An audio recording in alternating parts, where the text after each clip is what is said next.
Musim durian Banyak atas kepala ni. Waduh. Tok Litok yang mana Tok Litok?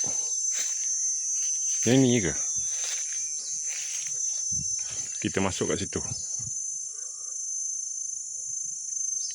Mana Tok Litok? Ish. Banyak lah.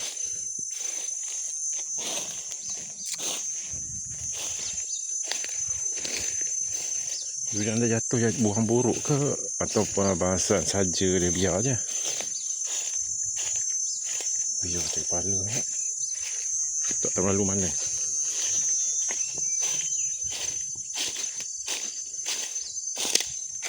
Takut jatuh atas kepala.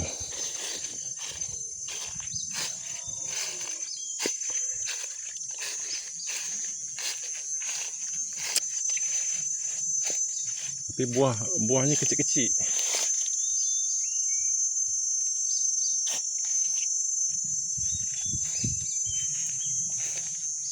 Nanti sekejap lagi kita tengok durian tu. Dia buang buruk ke ataupun dia start jatuh. Tapi kenapa Abang Hassan tak ambil Sekejap lagi nak jumpa Abang Hassan dekat kedai tu. Tadi dah cakap dengan Cik Yah tadi. Dia kata dekat kedai.